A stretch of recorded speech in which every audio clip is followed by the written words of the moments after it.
السلام علیکم ورحمۃ اللہ وبرکاتہ۔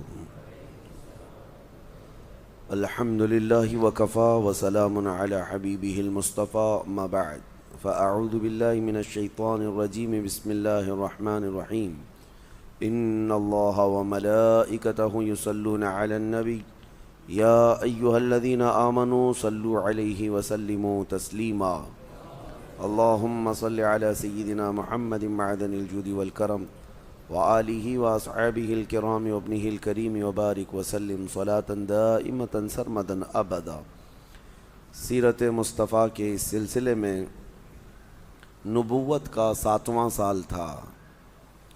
جیسے کہ آپ نے اب تک جو سماعت کیا وہ یہ کہ مصائب، مشقتیں اور تکلیفیں مسلسل نبی پاک صلی اللہ علیہ وسلم اور ان کے صحابہ سامنا کر رہے تھے۔ یہ 7واں سال تھا نبوت کا، یہ وہی ہے جو بائیکاٹ کا سال ہے، یعنی مکہ والوں نے سب بیٹھ کر کے میٹنگ کی۔ اس میں کئی قبیلے تھے، کئی خاندان تھے، سبوں نے ایک ایگریمنٹ بنایا، معاہدہ کیا کہ ہم سارے خاندانوں والے مل کر بنو ہاشم کا ایسا بائیکاٹ کریں گے کہ ان سے کوئی لین دین، میل جول، کھانا پانی کچھ نہیں رکھے گا۔ سبوں نے اس پر دستخط کر دیے اور وہ لے جا کر کے ایگریمنٹ خانہ کعبہ پر لٹکا دیا گیا کہ اس وقت کوئی بہت اہم چیز ہوتی، معاہدہ ہوتا تو اس کو خانہ کعبہ کے دروازے کے پاس لٹکایا جاتا تھا، اس کی عظمت کے لیے کہ اب اس کو جو توڑے گا وہ خانہ کعبہ کو توڑنے کے برابر ہے۔ تو اتنا بھاری ایگریمنٹ تھا آپس میں سارے لوگوں کا، اور نبی پاک صلی اللہ تعالیٰ علیہ وسلم اور ان کا مختصر سا خاندان، یعنی حضور کے چچا اور پھوپھیاں، یہ سب بائیکاٹ میں شامل ہو گئے، سوائے ابو لہب کے۔ حضور پاک صلی اللہ تعالیٰ علیہ وسلم شعب ابی طالب جس کو کہتے ہیں، ایک گھاٹی، دو پہاڑوں کے بیچ میں ایک چھوٹا سا راستہ تھا جس کو درہ بھی کہا جاتا ہے، اس میں نبی پاک صلی اللہ تعالیٰ علیہ وسلم اور ان کا خاندان محصور ہو گئے، گھیراؤ میں آ گئے، اور پہاڑوں کے چاروں طرف ان لوگوں نے ایسا پہرا بٹھائے رکھا تھا کہ دن رات نگرانی کرتے تھے کہ کوئی ان کے پاس آ جا تو نہیں رہا ہے، کوئی نہیں آتا۔ یہاں تک کہ اس خاندان کے اوپر اتنی مصیبتیں آئی کہ ان دنوں میں نبی پاک صلی اللہ علیہ وسلم پتے کھاتے رہے اور چمڑوں کو پکا کر کے ابال کر کے کھاتے رہے۔ یہ تکلیفوں کے دن کنٹینیو چلتے رہے، 3 سال گزر گئے۔ جو پھر دوسرے قریش خاندان کے اور مکہ کے کچھ لوگ تھے، انہوں نے یہ مسلسل دیکھ کر کے، اس میں ایک 8-10 لوگ ایسے نکلے، اس ایگریمنٹ کے خلاف انہوں نے ایک تحریک چھیڑ دی، ایک موومنٹ چلی، اور مکہ میں جگہ جگہ پر ان لوگوں نے یہ کہنا شروع کیا کہ ہمارے ہی گاؤں کے لوگ، ہمارے ہی وطن کے، ہماری خاندان کے محمد صلی اللہ تعالیٰ علیہ وسلم جو اخلاق میں سب سے اعلیٰ تھے، ان کو اور ان کے خاندان کو اس طرح سے اذیت دینا یہ کہاں کا انصاف ہے۔ بڑھ چڑھ کر کے یہ آوازیں جب ہونے لگی تو لوگ آئے، حرم کعبہ میں بھی آئے۔ اس میں ایک جبیر بن مطعم یہ شخص تھا، حالانکہ سب کافر ہی تھے، کوئی ایمان والے نہیں تھے۔ ان لوگوں نے مہم چھیڑی کہ کم از کم یہ کام تو نہ کریں کہ ہم جو کھانا پانی کر رہے ہیں اتنا تو ان کو بھی ملنا چاہیے۔ اس پر ابو جہل آیا اور اس نے کہا، خبردار اگر کسی نے بھی اس معاہدے کو ہاتھ لگایا تو جنگ ہو جائے گی۔ تو جبیر بن مطعم اور ان کے ساتھی جو تھے انہوں نے کہا، ہم بھی تلواریں نکالتے ہیں، اس وقت تک اب ہم حرم سے نہیں ہٹیں گے جب تک اس معاہدے کو، اس ایگریمنٹ کو پھاڑ کر نہیں پھینکیں گے۔ تو ان میں آپس میں ہی یہ سب چیزیں چلنے لگیں۔ تو پھر بات یہاں تک پہنچی کہ جناب ابو طالب، اس وقت ان کی عمر کافی ہو چکی تھی، وہ بوڑھے ہو چکے تھے اور کمزور بھی تھے، لیکن وہ ساتھ میں نبی پاک صلی اللہ علیہ وسلم کے یہ بائیکاٹ خود بھی جھیل رہے تھے۔ تو آئے کئی سرداران قریش اور مکہ کے جو بڑے لوگ ہیں، جناب ابو طالب کے پاس آ کر کہنے لگے کہ دیکھیں مسئلہ صرف اتنا ہے، محمد صلی اللہ تعالیٰ علیہ وسلم اور ہمارے درمیان آپ حائل ہیں، اس لیے آپ کو بھی یہ تکلیفیں اٹھانی پڑی، آپ کو بھی یہ تکلیفیں اٹھانی پڑی، لہٰذا اگر آپ نہ ہوتے تو یہ بائیکاٹ بھی نہیں ہوتا اتنا زیادہ۔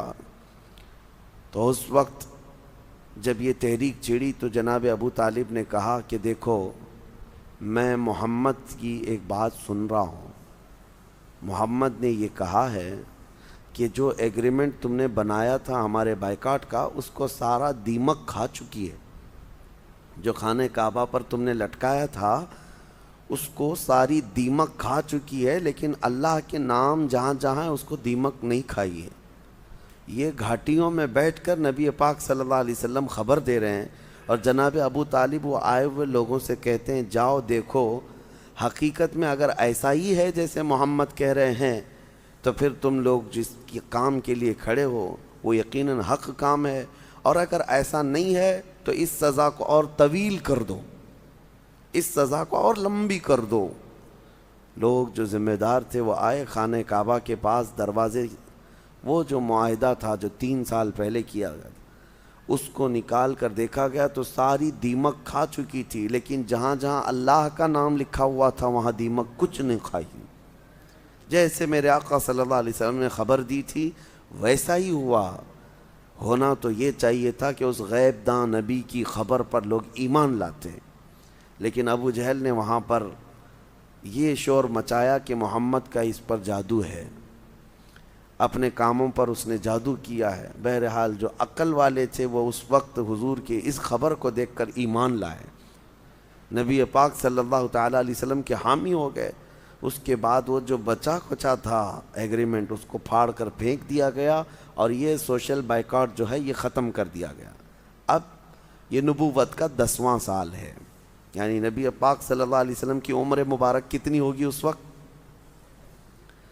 آپ کو اندازہ ہونا چاہیے جب نبوت کا 10واں سال ہے، حضور پاک صلی اللہ علیہ وسلم کی عمر 50 سال کی، کیونکہ 40 سال کی عمر میں آپ نے اعلان فرمایا، اور نبوت کا 10واں سال مطلب حضور کی عمر 50 سال تھی۔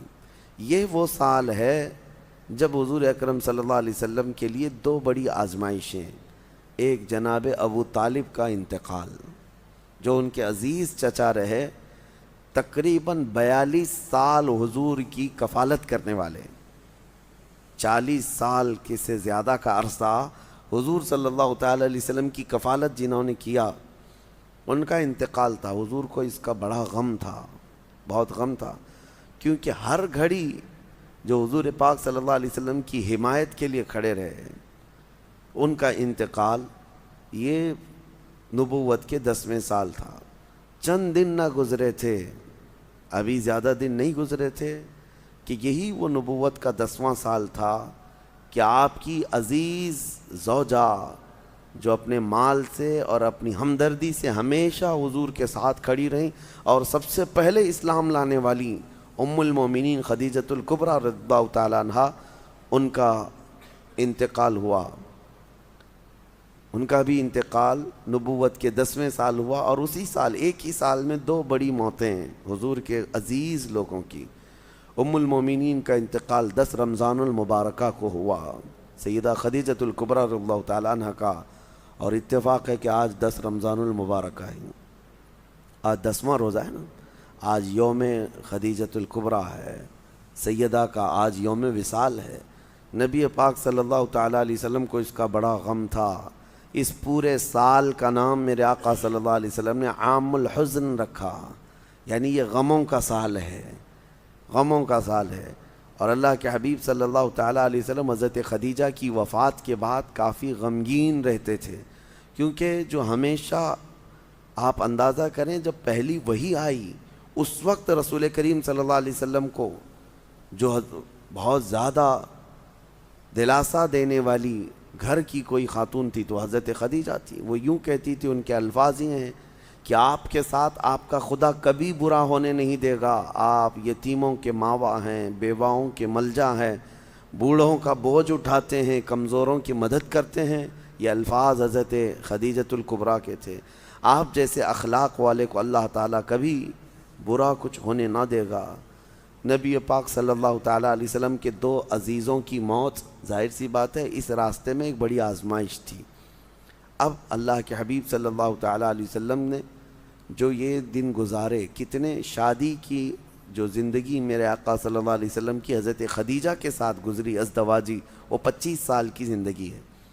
25 سال ام المومنین خدیجۃ الکبریٰ رضی اللہ تعالیٰ عنہا کے ساتھ حضور اکرم صلی اللہ علیہ وسلم نے گزارے، اور انتقال کے وقت ماں خدیجۃ الکبریٰ کی عمر 65 سال کی تھی، اور اس وقت نبی پاک صلی اللہ علیہ وسلم کے ہاں 6 اولاد تھیں، یعنی جن میں سے 4 بیٹیاں اور 2 بیٹوں کا انتقال ہو چکا تھا۔ یہ حضرت خدیجۃ الکبریٰ کے بطن پاک سے ہوئی۔ بڑی بیٹی نبی پاک صلی اللہ علیہ وسلم کی حضرت سیدہ زینب، دوسری صاحبزادی حضرت ام کلثوم، دوسری صاحبزادی حضرت رقیہ، تیسری حضرت ام کلثوم، چوتھی صاحبزادی سیدہ فاطمۃ الزہرا سلام اللہ علیہا، اور جو 2 بیٹے انتقال کر گئے ان میں ایک حضرت عبداللہ اور ایک حضرت قاسم۔ نبی پاک صلی اللہ تعالیٰ علیہ وسلم کے ان دونوں بیٹوں کا بہت بچپن میں انتقال ہوا۔ یہ 6 اولاد پوری ام المومنین خدیجۃ الکبریٰ کے بطن پاک سے ہوئی، جن میں 4 باحیات رہیں اور 2 انتقال کر گئیں، اور اسی حال میں نبی پاک صلی اللہ تعالیٰ علیہ وسلم رہے۔ اور پھر جب آپ تنہا رہتے، غمگین رہتے، تو ایک صحابیاں ہیں حکیم بنت حرام، اور جن کا نام تاریخ میں ہے خولہ، تو یہ نبی پاک صلی اللہ تعالیٰ علیہ وسلم کی غمگینی کو دیکھ کر انہوں نے خود مشورہ دیا کہ نبی پاک صلی اللہ علیہ وسلم کو کہ آپ دوسرا نکاح کیوں نہیں کرتے ہیں، آپ تنہا کیوں رہتے ہیں؟ تو پھر ان کے مشورے پر حضرت سودا بنت زمعہ، یہ دوسری سب سے پہلے آنے والی حضور کے نکاح میں زوجہ مطہرہ ہیں، نبی پاک صلی اللہ تعالیٰ علیہ وسلم نے ان سے نکاح فرمایا۔ اب یہاں سے جو نکاح کے اور دیگر سلسلے ہیں وہ شروع ہوئے، کئی ازواج مطہرات میرے آقا کے حرم میں آئیں۔ اب تبلیغ اسلام کا جو سلسلہ تھا وہ کہاں کو پہنچا؟ اب مسئلہ یہ ہے کہ نبی پاک صلی اللہ علیہ وسلم حج کا جو موسم ہوتا تھا اس کو بہت اہمیت دیتے تھے، کہ ہر جگہ سے لوگ آتے تھے، حضور مینا کی وادی میں جاتے تھے، اور وہاں جو مختلف قبیلے آتے ان کے سامنے تبلیغ فرماتے، لوگ متاثر ہوتے تھے۔ تو ایک سال یہ تھا، یہی نبوت کا 11واں سال تھا، تب یثرب سے، جو مدینہ کا پرانا نام ہے یثرب، وہاں سے کچھ لوگ آئے تھے، انصار قبیلے کے لوگ، 6 لوگ تھے، ان کے ہاں نبی پاک صلی اللہ علیہ وسلم خود تشریف لے گئے، ان سے ان کا نام و نسب پوچھا، اور اس کے بعد ان کے آنے کی بستی پوچھی، تو انہوں نے بتایا ہم یثرب سے آئے ہوئے ہیں۔ یثرب جو علاقہ تھا، یہاں اوس اور خزرج 2 قبیلے تھے، بہت پرانے، لیکن وہ اتنا لڑتے تھے کہ ان کی جنگیں پوری دنیا میں مشہور ہیں۔ انہوں نے اتنی لمبی جنگ لڑی ہے، شاید آج وہ ورلڈ بک میں ریکارڈ میں آ جاتی ہیں، کہ 120 سال جنگ ایک ہی میٹر پر 120 سال تک دونوں قبیلوں میں جنگ چلتی رہی ہے، کتنے مرے کتنے کٹے، اور بیس کیا تھی؟ ایک خاندان والے نے دوسرے خاندان والے کی کھٹوری توڑ دی تھی، اس پر جو ہے نا ان کی 120 سال جنگ چلی ہے۔ اوس اور خزرج یہ مدینے کے لوگ تھے، اور جب ان کے اچھے نامی گرامی بہادر سب مر گئے تو وہاں پر یہودیوں کا غلبہ ہو گیا، تو مدینے میں جو ہے یعنی یثرب جو پہلا تھا، یہودی آباد تھے۔ اب یہ جو انصار ہیں جن کو اوس اور خزرج یہ دونوں قبیلے والے، ان کو بھی اچھی طرح معلوم تھا، کیونکہ یہ تو اگرچہ بت پرستی کرتے تھے لیکن جو یہودی تھے وہ پڑھے لکھے تھے اور اہل کتاب میں سے تھے، تو ایک نبی آخر الزماں کا ذکر وہ بار بار یہودی کرتے تھے۔ انشاءاللہ میں آپ کو بتاؤں کہ مدینہ آباد کیوں ہوا تھا۔ تو یہودی جو ہے وہ ہمیشہ ایک آخری نبی کے آنے کی خبریں دیتے رہتے تھے، اور یوں ڈراتے تھے یہ اوس اور خزرج کو کہ آخری نبی کے آنے کی علامتیں پوری ہو چکی ہیں، جب وہ آئیں گے ہم ان کی فوج میں شامل ہو کر کے تم کو اچھی طرح ماریں گے۔ یہ یہودی ان کو دھمکیاں دیتے تھے، اور وہ اوس و خزرج ڈرتے بھی تھے کہ آخری نبی آنے والے ہیں۔ لیکن ہوا یہ کہ جب آخری نبی آئے تو یہودی تو ایسے ہی رہ گئے۔ یہ انصار یعنی اوس و خزرج قبیلے کے لوگ حج پہ آئے ہوئے تھے، نبی پاک صلی اللہ تعالیٰ علیہ وسلم نے ان کے پاس دعوت اسلام پیش فرمائی۔ تو وہ 6 لوگ جو آئے تھے پہلے، سب سے فرسٹ 6 لوگ، انہوں نے دیکھا، اور اس کے بعد پس و پیش کر رہے تھے تو نبی پاک صلی اللہ علیہ وسلم نے قرآن کی آیتیں تلاوت کرنا شروع فرمایا اور مدینے کی یعنی یثرب کی کچھ خصوصیات بتائی تو آپس میں ایک دوسرے کا منہ دیکھنے لگ گئے اور کہا جس نبی کے انتظار میں پورے یثرب میں شور چلتا رہتا ہے کیا یہ وہی نبی ہیں؟ نبی پاک صلی اللہ علیہ وسلم نے فرمایا ہاں میں وہی نبی ہوں جس کا انتظار دنیا کر رہی ہے۔ تو وہ جو 6 لوگ آئے تھے انہوں نے کہا اچھا ہے کہ یہودی ایمان لائیں گے، اس سے پہلے ہم ایمان لاتے ہیں، کیونکہ اتنے دنوں سے تو دھمکیاں دے ہی رہے ہیں کہ آخری نبی کی فوج میں وہ شامل ہو کر کے ہم کو مارنے والے ہیں، ہمارا خاتمہ کرنے والے، ہم پہلے ایمان لاتے ہیں۔ پہلے یہی 6 لوگ ایمان لائے اور واپس گئے یثرب، اور یثرب جا کر کے انہوں نے شور کیا سب کو اللہ کے وہ آخری نبی جس کا انتظار تھا وہ آ گئے ہیں اور ہم ان کے ہاتھ پر ایمان لائے ہیں۔ ان کی دعوت پر پھر 12 لوگ پھر آئے مکہ مکرمہ، وہ حضور پاک صلی اللہ علیہ وسلم کے پاس بیٹھے، حضور سے قرآن کی آیتیں سنی، وہ ایمان لے آئے۔ نبوت کا 13واں سال تھا، یعنی ہجرت سے تھوڑے دن پہلے کی بات تھی۔ 70 لوگوں کا قافلہ پھر مدینے سے آیا یثرب سے، اور وہ سب کے سب نبی پاک صلی اللہ علیہ وسلم کے ہاتھ پر ایمان لائے، واپس مدینے آئے۔ مدینے میں یعنی جو پرانا یثرب ہے، گھر گھر میں اب اسلام ایمان یہی باتیں چل رہی تھی، آخری نبی کے چرچے خوب چل رہے تھے۔ اب یہودیوں کے پیٹ میں درد شروع ہوا، ان کا کہنا یہ تھا کہ وہ آخری نبی ہمارے خاندان میں آئیں گے، یہ قریش میں کیسے آ گئے؟ یہ جلن، یہ حسد یہودیوں کو آج تک ہے، آج تک ہے۔ آپ کو میں بتاؤں 2 خاندان پوری دنیا میں مشہور، ایک بنی اسرائیل، ایک بنی اسماعیل، اور یہ دونوں ہیں حضرت ابراہیم علیہ السلام کی۔ یہ ایک اہم بات میں آپ کے سامنے رکھ دیتا ہوں۔ ابراہیم علیہ السلام کے 2 بیٹے تھے، ابراہیم علیہ السلام کے 2 بیٹے، ایک حضرت اسماعیل علیہ السلام، ایک حضرت اسحاق علیہ السلام۔ اسحاق علیہ السلام کی اولاد میں ہزاروں نبی آئے جن کو آج بنی اسرائیل کہا گیا، قرآن میں بھی ہے۔ اسحاق علیہ السلام کے بیٹے یعقوب علیہ السلام، ان کا نام ہی اسرائیل تھا، اور ان کے 12 بیٹے ہوئے، اس میں حضرت یوسف علیہ السلام بھی ہیں۔ تو یہ حضرت ابراہیم علیہ السلام کے ایک بیٹے سے جو نسل چلی وہ بنی اسرائیل، اور سارے یہودی اسی میں ہیں، اور ایک بیٹے حضرت اسماعیل جن کی قربانی ہوئی، جن کی قربانی پیش کی گئی، اسماعیل علیہ السلام۔ ان کی اولاد میں انبیاء کرام کا تو ثبوت نہیں ہے، لیکن ایک ہی نبی آئے جو کائنات کے سب سے آقا و مولا، محمد الرسول اللہ صلی اللہ علیہ وسلم، سب سے بڑے آقا و مولا حضور پاک صلی اللہ علیہ وسلم کس کی اولاد میں ہوئے؟ اسماعیل علیہ السلام۔ تو یہ اس وقت سے چپکلش چل رہی ہے، ان کا خیال یہ ہے یہودیوں کا کہ بنی اسرائیل میں ہونا چاہیے، سارے نبی اسی میں آتے رہے۔ یہ بنی اسماعیل کو یہ شرف کیوں مل گیا کہ آخری نبی ان کے خاندان میں آ گئے؟ آپ کو میں بتاؤں بنی اسرائیل میں کون کون ہیں؟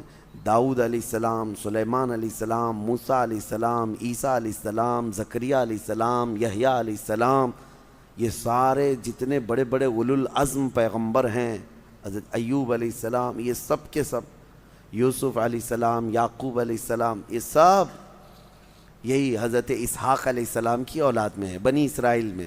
اب بنی اسماعیل میں اگرچہ اور نبی نہیں، لیکن ایک ہے جو سب سے اعلیٰ ہے، محمد الرسول اللہ صلی اللہ علیہ وسلم۔ اب یہ جھگڑا مدینے میں سب سے پہلے یہودیوں نے شروع کیا اور کہا کہ یہ کیسے ہو سکتا ہے۔ آج بھی جا کر کے ان یہودیوں سے پوچھیں، ہمارے کئی علماء ان سے ڈیبیٹ کرتے ہیں، آخر وہ جو تمہاری کتابوں میں آخری رسول کا ذکر ہے کہ ایک آخری رسول آنے والا ہے، وہ آیا کہ ابھی تک نہیں آیا؟ ان سے اب پوچھیں، ابھی جا کر کے، یہودی آج بھی ہیں، کتابوں میں ابھی بھی ذکر ہے نا، وہ آخری رسول آیا یا نہیں آیا؟ ان کا جواب نہیں۔ اگر آیا تو وہ کون ہے، اور نہیں آیا تو ابھی کب آئے گا؟ ان کے پاس اس آخری رسول کی نشانیاں ہیں۔ قرآن خود کہتا ہے یہ محمد رسول اللہ صلی اللہ علیہ وسلم کو ایسے جانتے ہیں جیسے اپنے بیٹوں کو بھی نہیں جانتے، انہیں پکا معلوم ہے یہی آخری رسول ہیں، حسد کے مارے لیکن نہیں کہتے کہ وہ آخری رسول جن کا تذکرہ کتابوں میں آیا ہے۔ بہرحال مدینے میں انصار بازی لے گئے، یہ آگے بڑھ گئے اور ایمان لائے اور چرچا خوب ہونے لگا۔ یہی سبب تھا کہ یثرب یعنی پہلے مدینے میں جب گھر گھر میں اسلام پھیل گیا تو نبی پاک صلی اللہ تعالیٰ علیہ وسلم مکہ سے ہجرت کر کے مدینے کو ہی منتخب اسی لیے فرمایا کہ آلریڈی وہاں پر حضور صلی اللہ تعالیٰ علیہ وسلم کے چاہنے والوں کی تعداد بہت زیادہ تھی۔ بہرحال ہجرت یہ 13ویں سال ہوئی، نبوت کے 13ویں سال، اس وقت تک نبی پاک صلی اللہ علیہ وسلم مکہ مکرمہ میں ہی تھے۔ نبوت کا 10واں سال 11واں سال گزرا، اس کے بعد 13واں سال تھا جب نبی پاک صلی اللہ علیہ وسلم کے دست حق پرست پر مدینے کے 70 سے زیادہ صحابہ ایمان لا چکے تھے، اور مکہ والوں کی تکلیفیں بہت بڑھ چکی تھیں۔ اسی اثنا میں ایک مرتبہ کا سفر بھی حضور اکرم صلی اللہ علیہ وسلم نے فرمایا، تبلیغ کا سفر جو مشہور ہے۔ اللہ کے حبیب صلی اللہ علیہ وسلم نے جب دیکھا کہ مکہ والے اذیت پر آمادہ ہیں اور جلد قبول کرنے والوں میں سے نہیں ہیں، تو آپ نے یہ ارادہ فرمایا کہ مکہ سے نکل کر کے طائف شہر جاتے ہیں۔ طائف شہر میں مالدار لوگ بھی بہت سارے تھے، اہل عقل بھی تھے، ان کے اسلام لانے سے فائدہ بھی ہوتا کہ اثر و رسوخ والے تھے۔ حضور پاک صلی اللہ تعالیٰ علیہ وسلم نے یہ ارادہ فرما کر طائف کا سفر کیا۔ تو طائف جب گئے، میرے آقا صلی اللہ علیہ وسلم آپ کے ساتھ آپ کے منہ بولے بیٹے حضرت زید بن حارثہ رضی اللہ تعالیٰ عنہ ساتھ میں تھے۔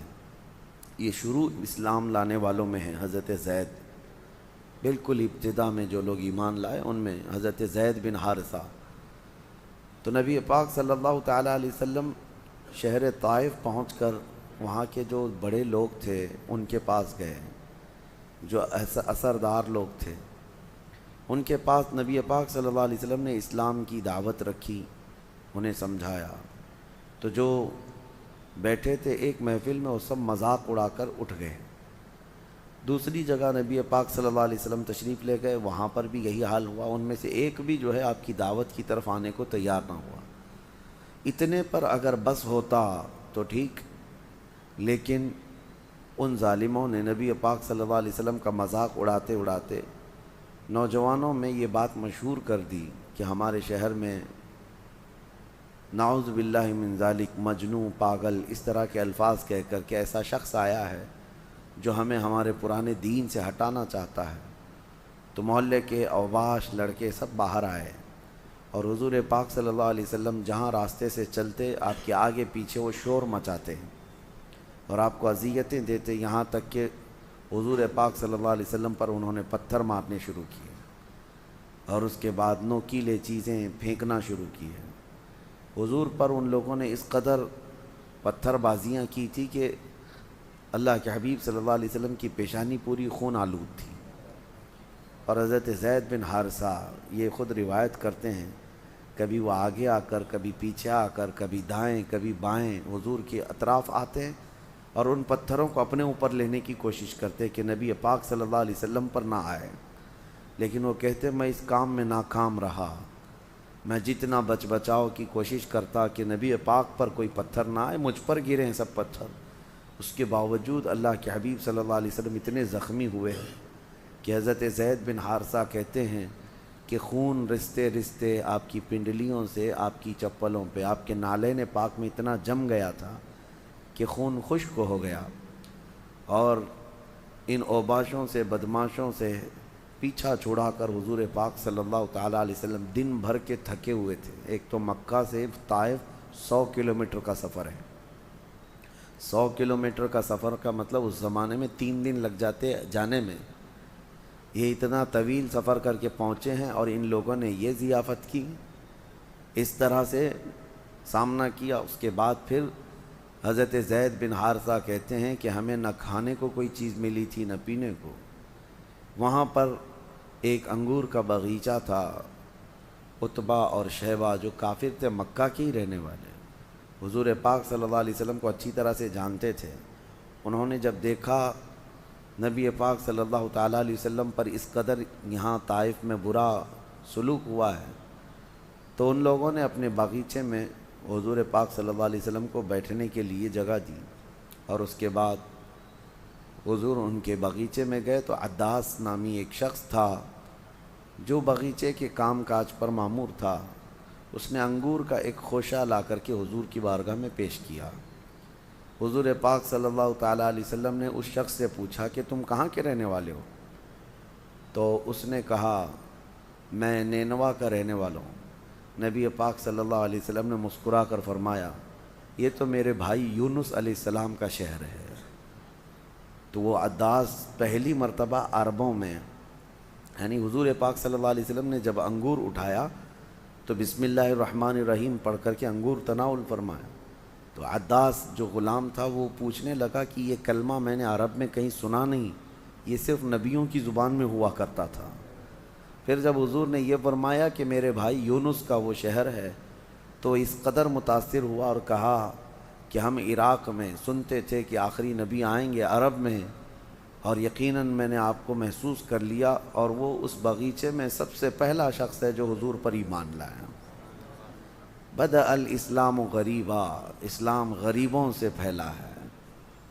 طائف کے بڑے بڑے سیٹھ، بڑے بڑے پیسے والے ایمان تو نہیں لائے ہیں، لیکن انگور کے باغیچے میں کام کرنے والا ایک مزدور حضور پاک صلی اللہ علیہ وسلم پر ایمان لایا تو جانتے ہیں حضور کی خوشیاں دوبالا ہو گئی۔ فرمایا نبی پاک صلی اللہ علیہ وسلم ان کے پتھروں سے اتنا غم نہ ہوا جتنا تیرے ایمان لانے کی خوشی ہوئی۔ حضور پاک کی یہی تو تعریف قرآن نے کہا حریص علیکم بالمؤمنین، تمہارے پاس وہ رسول آیا جو صرف تمہارے ایمان کی طلب رکھتا ہے۔ نبی پاک صلی اللہ تعالیٰ علیہ وسلم وہاں سے نکلے۔ آپ کو میں بتاؤں یہ عداس جہاں حضور کو انگور کا خوشہ پیش کیا تھا وہاں پر آج ایک مسجد بنی ہے طائف شہر میں، اور آج بھی وہاں انگور کا باغیچہ موجود ہے، آج بھی انگور ہوتے ہیں۔ حضور پاک صلی اللہ علیہ وسلم نے جہاں سے تناول فرمایا تھا، اس کے بعد ماں عائشہ صدیقہ رضی اللہ تعالیٰ عنہ کی ایک روایت میں بتاتا ہوں۔ حضور پاک صلی اللہ تعالیٰ علیہ وسلم سے حضرت عائشہ صدیقہ نے پوچھا تھا یا رسول اللہ صلی اللہ علیہ وسلم جنگ احد میں، کیونکہ جنگ احد میں حضور کے دندان مبارک شہید ہوئے تھے، حضور کے چہرے پر لوہے کی ٹوپی سے ایک ظالم نے مارا تھا تو لوہے کی کڑی حضور کے رخساروں سے اندر گھس گئی تھی، حضور کے دانت مبارک شہید ہوئے ہیں، 70 صحابہ شہید ہوئے، بہت سخت جنگ تھی۔ حضرت عائشہ نے پوچھا تھا یا رسول اللہ صلی اللہ علیہ وسلم کیا آپ کی زندگی پاک میں جنگ احد کی طرح کوئی سخت چیز آئی؟ حضور نے فرمایا کہ ہاں، جنگ احد سے بھی زیادہ سخت دن طائف کا تھا، طائف کا تھا۔ طائف کے سفر میں ان لوگوں نے اس قدر پتھراؤ کیا تھا کہ میری پیشانی لہو لہان ہوئی تھی اور نالین پاک کو تلووں سے نکالنا مشکل تھا۔ حضور پاک صلی اللہ تعالیٰ علیہ وسلم ایک جگہ پہاڑ کے نیچے آرام کرنے کے لیے تشریف لے گئے۔ وہاں آج بھی مسجد الرسول بنائی گئی ہے، چھوٹی سی مسجد، بہت پرانی ہے، بہت پرانی۔ حضور نے جہاں سجدہ فرمایا، جب اپنے غلام اپنے منہ بولے بیٹے کے ساتھ سجدے ریز ہیں، اس وقت ظالموں نے اوپر پہاڑ سے ایک بہت بڑا پتھر ڈھکیل دیا، پہاڑ سے کہ وہ پتھر لڑکتا وہ آئے اور حضور پاک صلی اللہ علیہ وسلم اور ان کے صحابی کے اوپر گر جائے۔ وہ اتنا بڑا پتھر ہے، فرمایا روایت میں انہوں نے وہاں سے لڑکایا، لیکن اللہ کے فرشتوں نے اس کو وہیں بیچوں بیچ روک دیا۔ وہ پتھر آج تک رکا ہوا ہے، آج تک وہ پہاڑ پر اسی طرح سے رکا ہوا ہے، صدیاں گزر گئیں۔ اب اس کے بعد نبی پاک صلی اللہ علیہ وسلم فرماتے ہیں میں طائف سے لوٹ رہا تھا کہ بیچ راستے میں جبرائیل امین علیہ السلام تشریف لائے، اللہ کے حبیب صلی اللہ علیہ وسلم کی بارگاہ میں آئے اور عرض کیا کہ حضور 2 فرشتے آئے ہوئے ہیں آپ سے ملاقات کے لیے۔ حضور نے ان 2 فرشتوں کے متعلق پوچھا کون ہیں؟ جبرائیل امین علیہ السلام نے عرض کیا یا رسول اللہ صلی اللہ علیہ وسلم آپ کی دعوت کو بھی اللہ نے سن لیا اور شہر طائف کے انکار کو بھی اللہ نے سن لیا، لہٰذا اللہ تعالیٰ نے یہ ان فرشتوں کو آپ کے پاس بھیجا ہے جو پہاڑوں پر عذاب لایا کرتے ہیں، پہاڑوں کے ذریعے سے عذاب لایا کرتے ہیں۔ ان دونوں فرشتوں نے سلام پیش کیا حضور پاک صلی اللہ علیہ وسلم کی بارگاہ میں، عرض کیا شہر طائف 2 پہاڑوں کے بیچ میں آباد تھا، ان دونوں پہاڑوں کے نام بھی ہیں، جبل قیقعان اور ایک کوئی پہاڑ کے دونوں نام تھے، ان 2 بڑے پہاڑوں کے بیچ میں یہ شہر آباد ہے۔ دونوں فرشتوں نے عرض کیا یا رسول اللہ صلی اللہ علیہ وسلم پچھلے نبیوں کی امتوں نے جب ان کو جھٹلایا ہے ہم اترتے اور اس قوم کو ہمیشہ کے لیے ختم کرتے۔ اللہ کے حکم سے ہم آئے ہیں لیکن آپ کی اجازت درکار ہے۔ یہ شہر طائف کی قوم آپ کو جھٹلائی اور آپ پر پتھراؤ کی، اللہ نے یہ سب دیکھا ہے، حکم فرما ان دونوں پہاڑوں کو ہم ملا دیں گے، یہ طائف شہر ہمیشہ کے لیے ختم ہو جائے گا۔ نبی پاک صلی اللہ تعالیٰ علیہ وسلم نے جب فرشتوں کی یہ بات سنی، حضرت زید بن حارثہ ساتھ میں تھے، یہ کہتے ہیں میں نے بھی عرض کیا یا رسول اللہ صلی اللہ علیہ وسلم آپ ان کے لیے ہلاکت کی دعا کریں۔ اس قدر اذیت دینے والی قوم، حضور پاک صلی اللہ علیہ وسلم نے اس وقت یہ جملہ فرمایا زید بن حارثہ سے کہ میں ان کی نسلوں میں ایمان لانے والی قوم کو دیکھ رہا ہوں، میں ان کی نسلوں میں اسلام کو دیکھ رہا ہوں۔ حضور پاک کی یہ دور بین نگاہ تھی۔ حضرت زید بن حارثہ کہتے ہیں حضور نے دعا تو کیا لیکن یوں کہا اللہم اہدک لقومی فإنہم لا یعلمون، اے اللہ میری اس قوم کو تو ہدایت دے دے کہ یہ مجھے نہیں پہچانتی ہے۔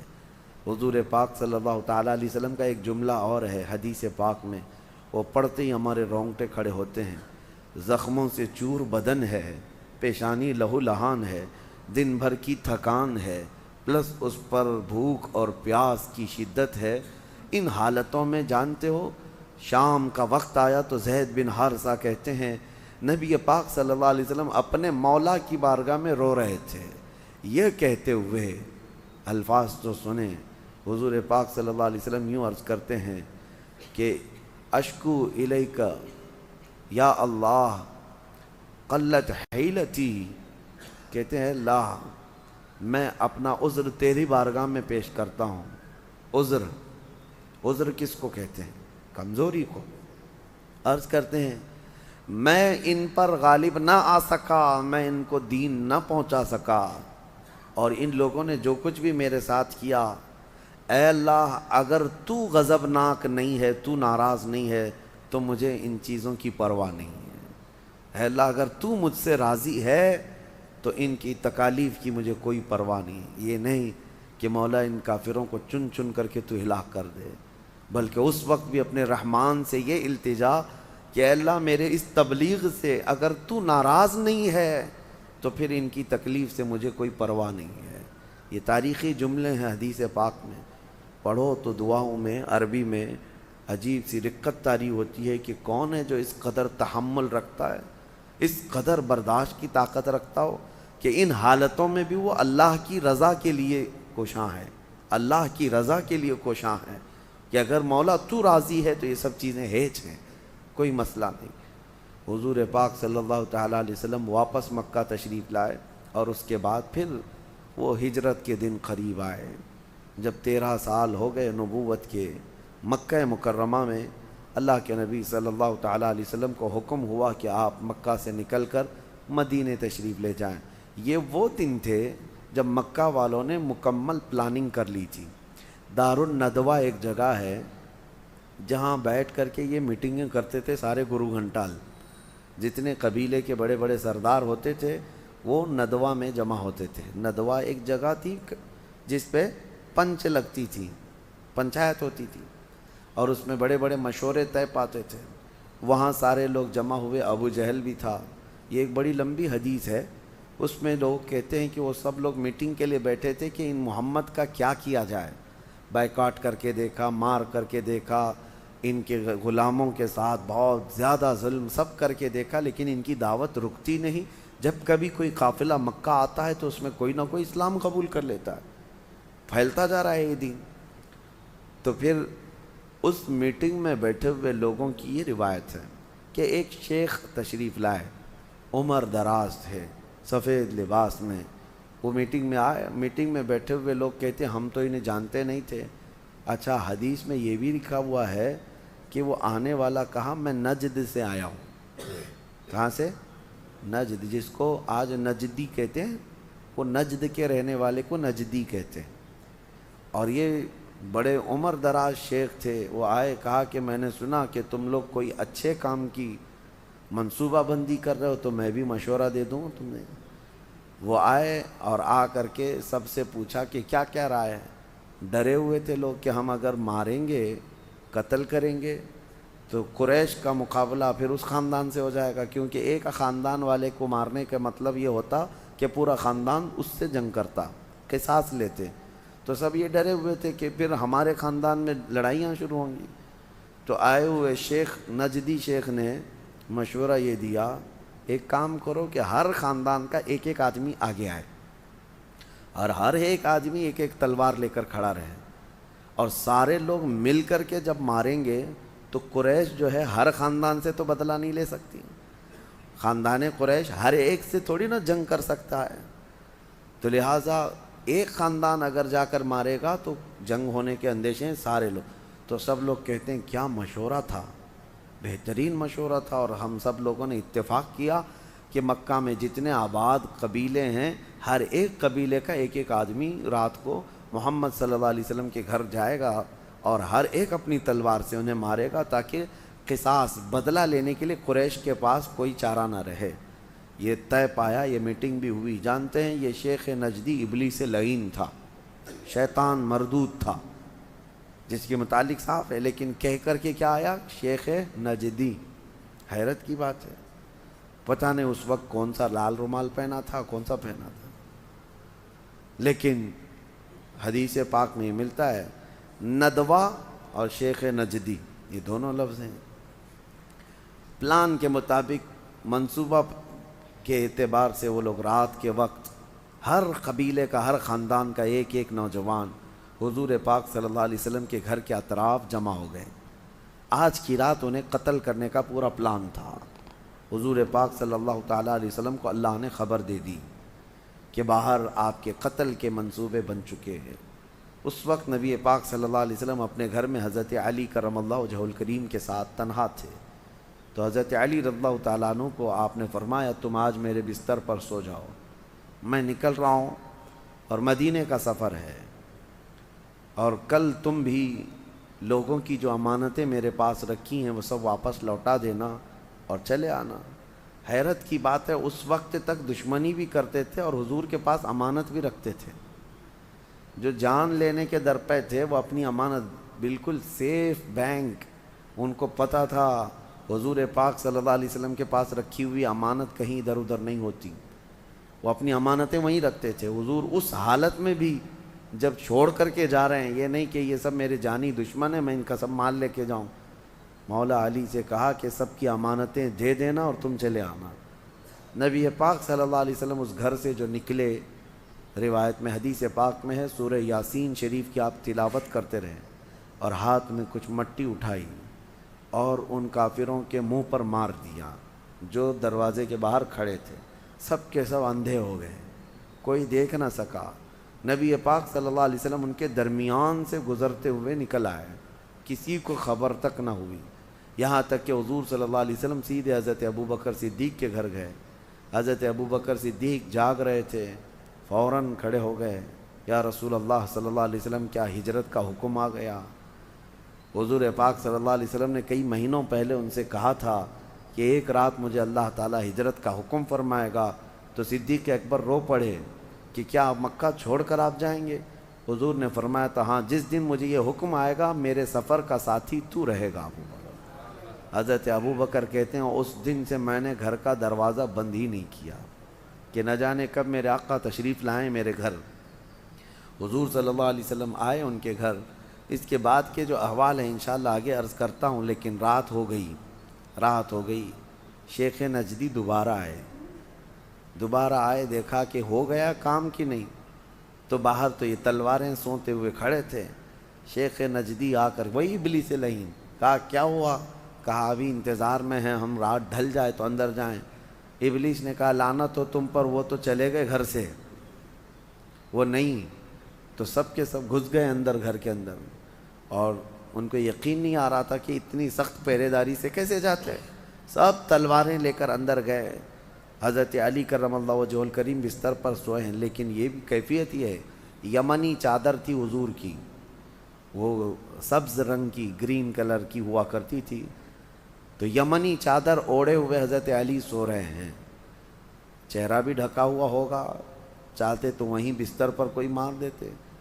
تو لوگوں نے ان کے بستر کو گھیر تو لیا، لیکن انہی میں لوگوں نے پکارنا شروع کیا کہ یہ سونے کا طریقہ یا جو چیز دیکھ رہے ہیں یہ محمد نہیں ہو سکتے، محمد صلی اللہ علیہ وسلم نہیں ہو سکتے۔ پھر جب حضرت علی رضی اللہ تعالیٰ عنہ اٹھ کر بیٹھے تو سب ہیبت ناک ہو کر واپس نکل آئے کہ ہم جن کے قتل کے لیے آئے تھے وہ نہیں تھے۔ مولا علی کرم اللہ وجہہ الکریم کتنے آرام سے میرے آقا کا بستر سنبھالے ہوئے ہیں، تلواریں جہاں سوتے ہوئے لوگ کھڑے ہیں۔ حضرت علی فرماتے ہیں مجھے ایسی نیند زندگی میں آئی نہیں کبھی، اس لیے کہ میرے آقا نے فرمایا تھا کہ صبح لوگوں کی امانتیں دے کر آ جانا، مجھے یقین تھا صبح میری ہونا ہے، صبح میری ہونا ہے۔ ان کے تلواروں سے یا ان کے نشانوں سے کوئی خوف نہیں تھا۔ اس کے بعد جو ہجرت کا سفر ہوا مدینہ طیبہ کا، انشاءاللہ العزیز اس کو آگے کے سلسلے میں عرض کرتا ہوں۔ اللہ کریم میرے آقا صلی اللہ علیہ وسلم کی سچی پکی عقیدت و محبت ہم سب کو نصیب فرمائے۔ وآخر دعوانا ان الحمد للہ رب العالمین۔